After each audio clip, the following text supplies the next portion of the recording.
नमस्कार दोस्तों, मैं एक बार फिर आपका स्वागत करता हूं दिनेश भारद्वाज अपने YouTube चैनल पर। और उम्मीद करता हूं कि आप सभी लोग सुरक्षित होंगे, घरों पर होंगे।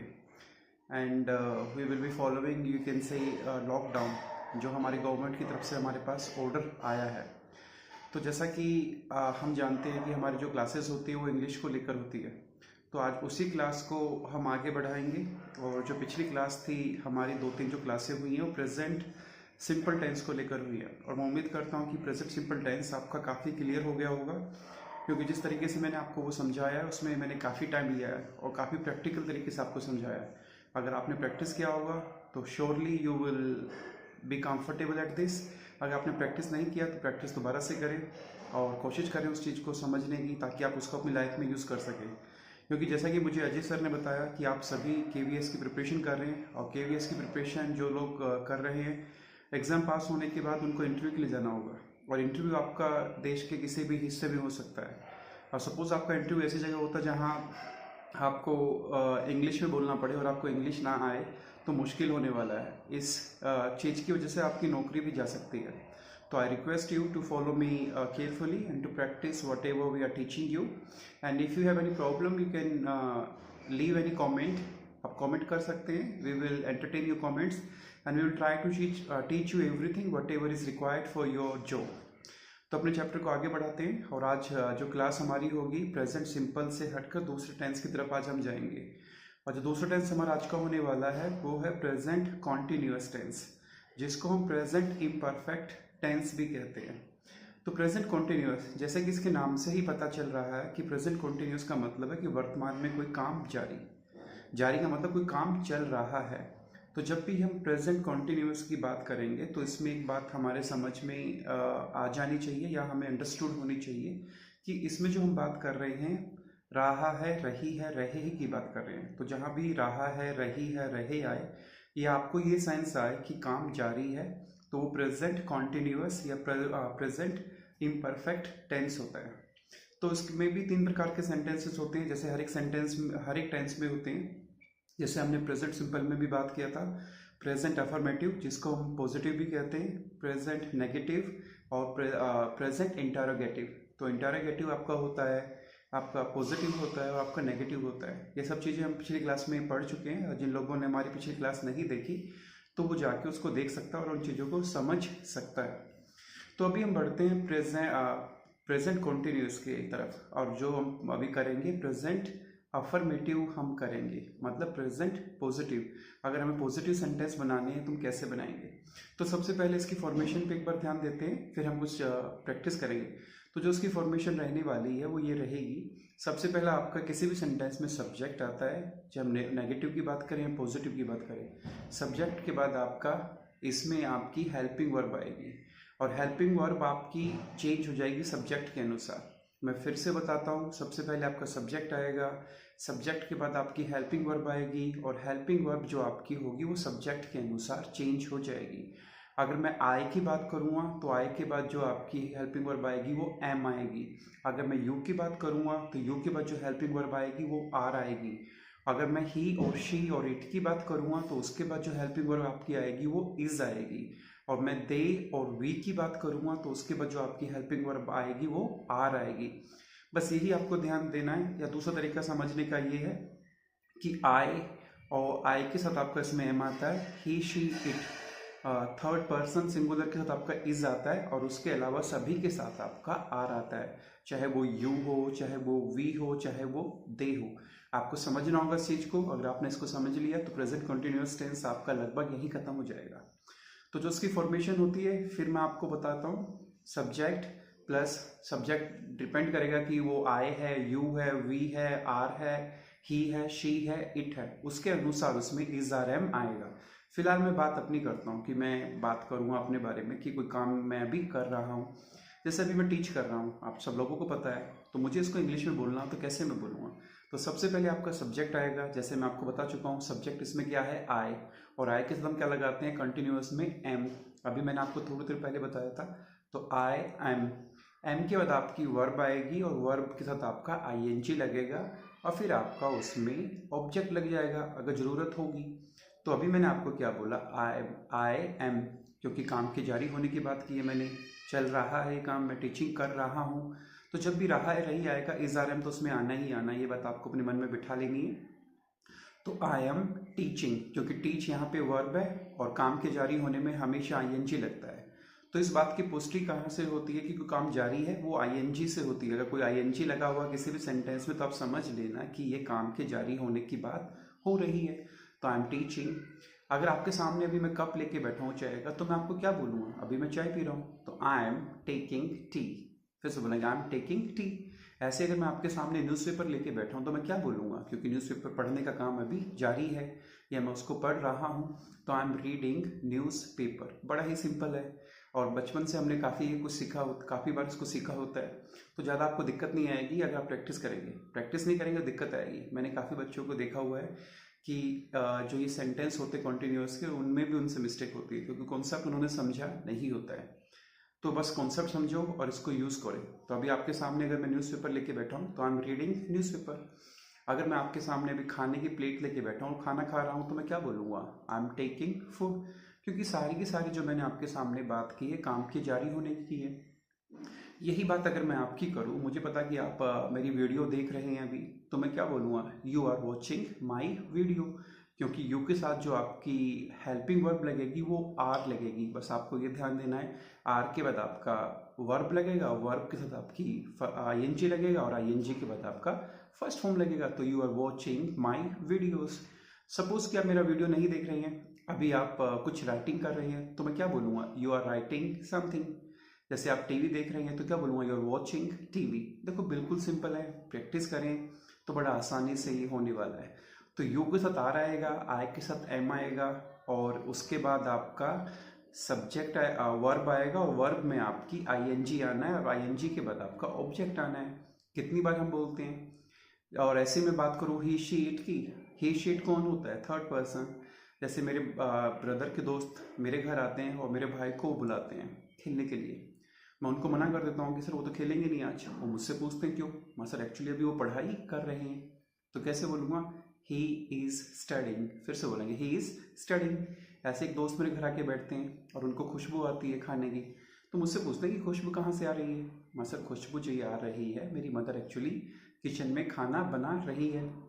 देखो जैसे मैंने आपको पहले बताया था कि रहा है रही आएगा, तो ये एक प्रेजेंट कॉन्टिन्यूअस सेंटेंस की या टेंस की पहचान होती है। तो मेरी मदर खाना बना रही है, तो मैं क्या बोलूँगा? My mother is preparing food. ऐसे मैं आपको बोलूँ कि मेरे फादर अभी टीवी देख रहे हैं, तो my father is watching TV. तो ये जो सारे के सारे सेंटेंसेस मैं आपके सामने अभी बोल रहा हूँ, सारे पॉजिटिव या इनको अफर्मेटिव कहते हैं। और जो आपकी हेल्पिंग वर्ब होती है इसमें इज आर एम होती है, वो अकॉर्डिंगली चेंज हो जाती है। ऐसे कुछ बच्चे की आपको आवाज़ आती है जब आप मेरे घर आते हैं कि कुछ बच्चे शोर कर रहे हैं, तो आप मुझसे पूछते हो कि सर ये शोर कहाँ से आ रहा है? मैं बोलता हूँ सर कुछ नहीं, बस बगल में मेरे एक पार्क है और वहाँ पे कुछ बच्चे क्रिकेट खेल रहे हैं। तो some children are playing cricket. क्योंकि मैंने यहाँ एक से ज़्यादा की बात की, और जब भी हम एक से ज़्यादा की बात करेंगे तो हमेशा आपका आर आएगा, चाहे उसमें वी हो, चाहे उसमें दे हो, चाहे सम चिल्ड्रन हो, चाहे पीपल हो, चाहे उसमें कुछ भी आपको हो। ये चीज़ें आप नोट भी कर सकते हैं कि people, they, we, children, plural के साथ हमेशा आपका आर आता है। तो ये हुआ आपका अफर्मेटिव सेंटेंस। और आपको अगर इसकी प्रैक्टिस करनी है, प्रैक्टिस करने का तरीका बिल्कुल सिंपल है। सुबह से शाम तक आप देखो कितने सारे काम ऐसे होते हैं जो हर पल, हर मोमेंट पे जारी होते हैं सुबह से शाम तक आपके साथ। जैसे जब आप सुबह उठते हो, सुबह उठने के बाद सबसे पहले आप अपना चेहरा धोते हो, तो चेहरा धोते वक्त आप क्या बोलोगे? कि मैं अपना चेहरा धो रहा हूँ। तो उसको इंग्लिश में कैसे बोलोगे?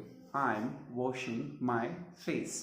उसके बाद आप चाय पी रहे हो, आप देखते हो, तो आई एम टेकिंग टी। उसके बाद आप देखते हैं कि आप नहा रहे हो, तो I am taking a bath. फिर आप ब्रेकफास्ट कर रहे होते हो, तो आई एम टेकिंग ब्रेकफास्ट। फिर आप टीवी देख रहे होते हो, आप वॉचिंग टीवी। तो सुबह से शाम तक थोड़ा सा इसकी तरफ अगर आप ध्यान दें तो काफ़ी आपको हेल्प मिलने वाला है और ये जो आपका स्ट्रक्चर है वो बिल्कुल क्लियर हो जाएगा। तो ये तो बात की हमने पॉजिटिव सेंटेंसेस की प्रेजेंट कॉन्टिन्यूअस में। अब बात करते हैं नेगेटिव की। नेगेटिव बिल्कुल ईजी है, बस आपका जो सब्जेक्ट है, सब्जेक्ट के बाद जो आपकी वर्ब, आपका हेल्पिंग वर्ब आना है, उसके बाद आपका बस नोट लग जाना है और नोट के बाद आपका वर्ब आएगी और वर्ब के बाद आपका आईएनजी और ऑब्जेक्ट। फॉर एग्जाम्पल जैसे मेरे अभी टीवी नहीं देख रहा है तो I am not watching TV.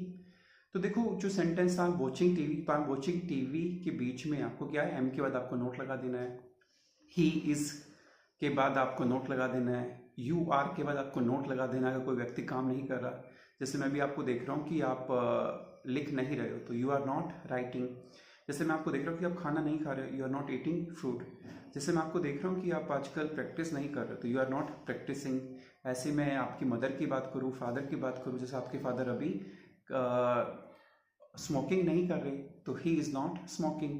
जैसे मेरी मदर अभी खाना नहीं बना रही तो my mother is not preparing food. तो आपको बस इसको इस तरीके से समझना है।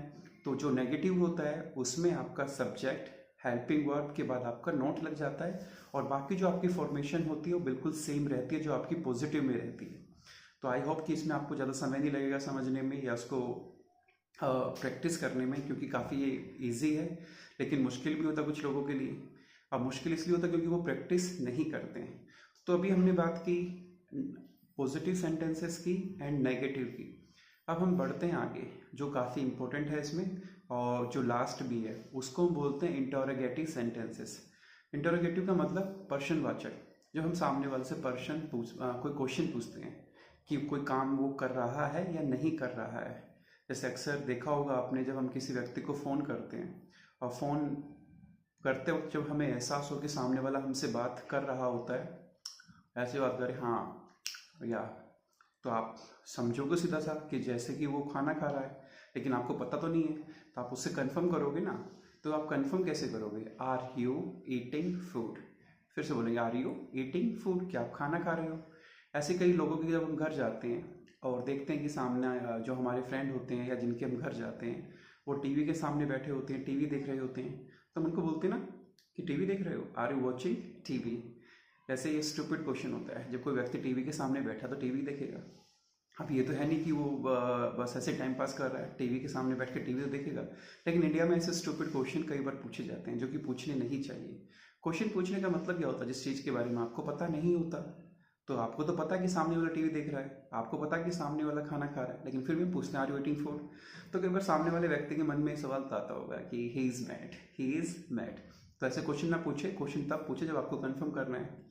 जैसे आप अपने फ्रेंड के घर जाते हैं और आपको किचन से कुछ प्रेशर कुकर की जो सीटी होती है उसकी आवाज़ आती है और आपको पता है कि उनके घर में खाना बनाने वाला केवल एक ही व्यक्ति है जो कि उनकी मदर है।